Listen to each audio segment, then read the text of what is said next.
Well, let me introduce myself to you. I am the late Sandy Moyle. I apologize for that. It's a combination of not really leaving in time and getting caught up in some of the wonderful road improvements that are going on. And finally, and actually believing my GPS system. From now on, I ask for directions. And then I will get here, hopefully, in time for everything. So I have, among everything else that has happened, is that today my printer refused to do its job. So I don't know how many times you've had this happen. But here I am with my iPad, from which I will be hopefully giving you the sermon for today.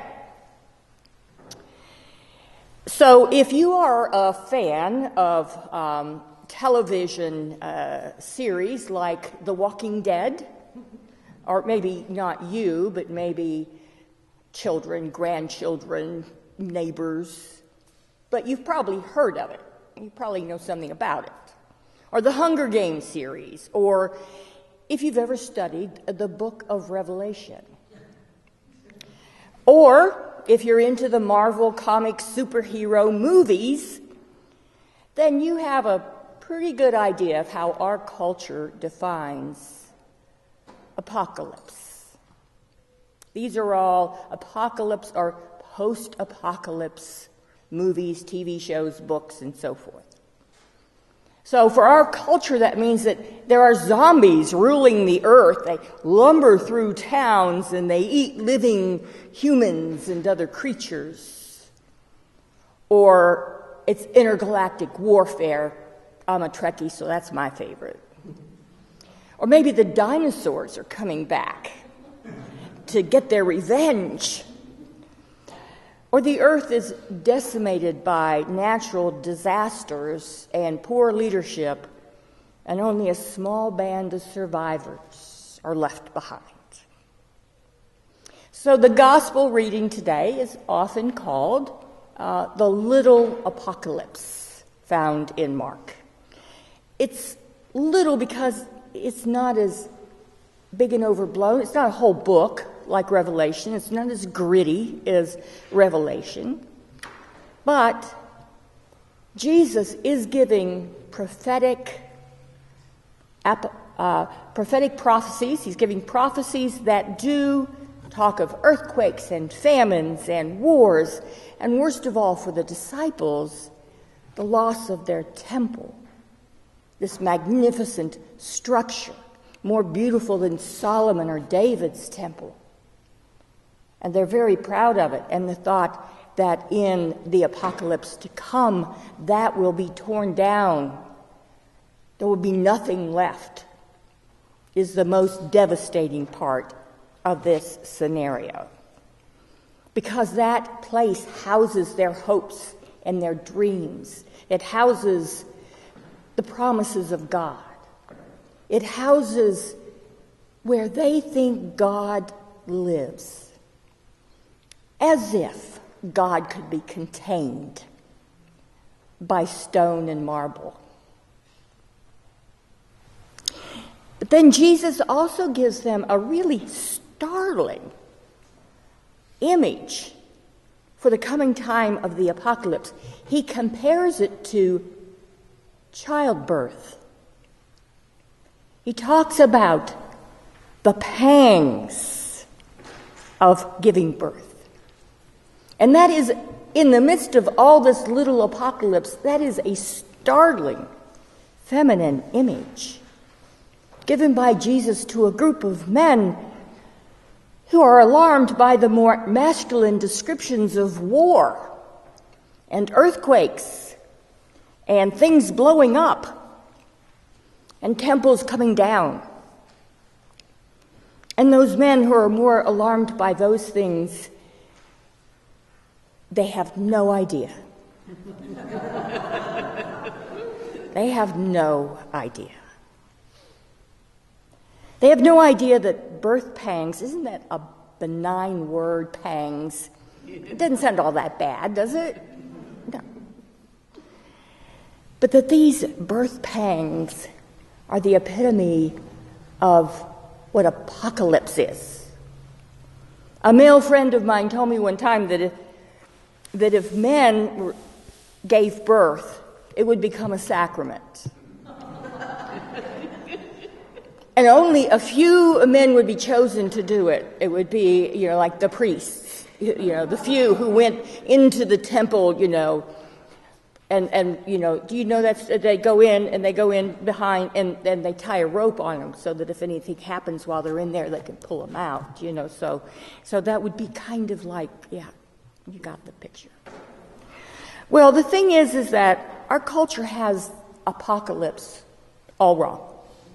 Apocalypse means something quite different from the end of the world as we know it today. American author and social activist Adrienne Marie Brown taught me that apocalypse is more of an unveiling. She was writing during the time of the height of the Black Lives Matter and the racial injustice and the things that were going on in some of our towns and cities. And this is what she said. She said, things are not getting worse. They're getting uncovered. They're not getting worse. They're getting uncovered. She said we must hold each other tight and continue to pull back that veil. To experience an apocalypse is to pull back the veil that has hidden what is true and what is accurate and what is reality. It's to understand reality as we have never understood it before. I don't know about you, but I have found this to be a spiritually and emotionally exhausting week or two. It's a week when I would just say, God. That's all I could say was God. Because the pictures coming out of California, are more apocalyptic than anything Hollywood could come up with. You can't have that much fire all the time, day after day after day. And so entire neighborhoods, entire families lost, ashes. And then somewhere else, families and communities are mourning in the aftermath of yet another mass shooting. And others are starving around the globe because of war. And have we already forgotten those that are still trying to pull their lives together after 2 hurricanes? And then we have those attempting to find sanctuary through a grueling and dangerous journey. And it's heartbreaking. And I find it's easy when these things just come and come. I can get exhausted in my mind and in my body. I can get exhausted. I can get numb. And then along comes the gospel. You ever noticed how the certain gospel that we need shows up at the right time? And this gospel renews my soul because it reminds me that it is now, when the world is so broken and so shattered, that it needs so much to hear and see and receive that healing love of God. I just came back from the Becca Stevens conference in Charleston.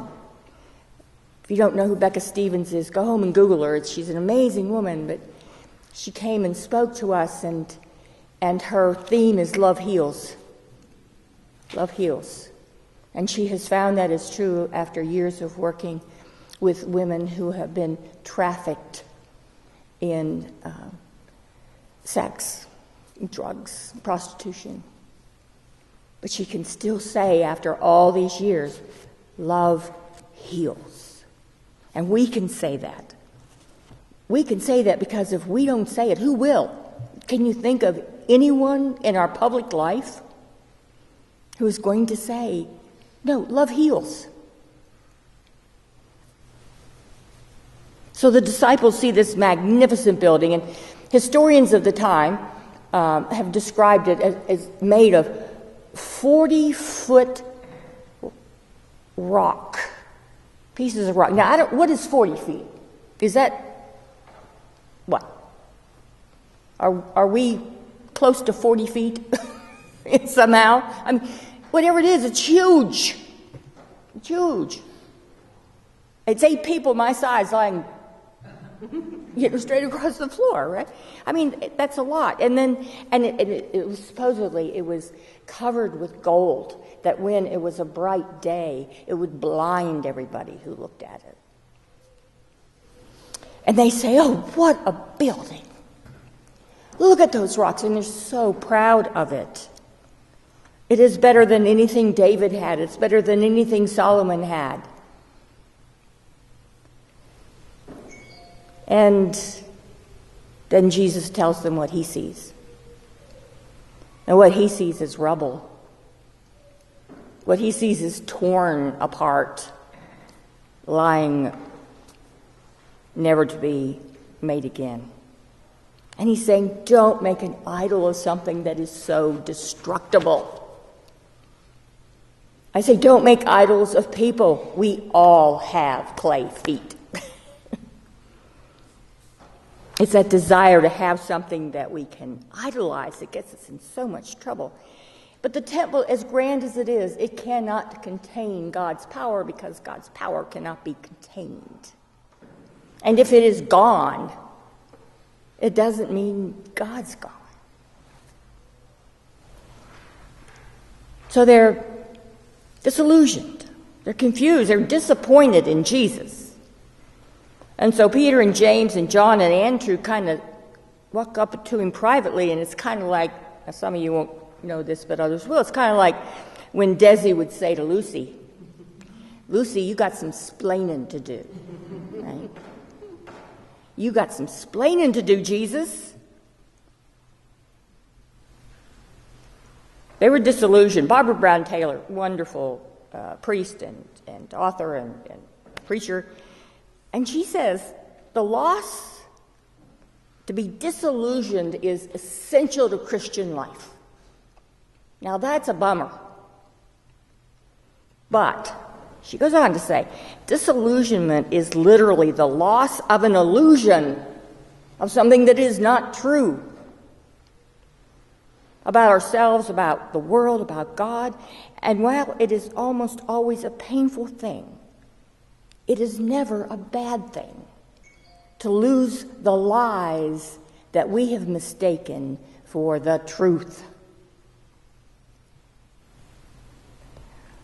Illusion is not truth. But when not only the outer world, but the inner world, our personal world, seems like it's on the verge of an apocalypse, when everything is going wrong, kind of like my morning, when everything is going wrong, can we endure that, believing that it will set us free? That we will come out of this time, whatever it is, nationally, families, self, that we will come out of this time, if we work the right attitude, we will not only survive, but we will thrive. Because something is dying and something else is being made new. Things are getting uncovered. The veil is being pulled back, and Jesus says, don't be alarmed. Don't give in to your fears. give in to your imagination. Don't underestimate the power of God's love. Now, this is a challenge for moi, is to see that God is at work even if I don't see it. Because we don't always have the eyes to see or the ears to hear. But the trust that God is at work. So Jesus promises that what is happening is not death, but birth. Something is struggling to be born, and those birth pangs are just god-awful. But one's life is not ended in an apocalypse. It is forever changed.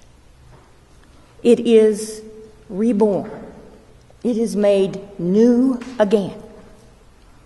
And we are called to witness to the pain, but also to that creative power of God's love that is bringing something new into being. This present suffering, it's not the end. It is the beginning.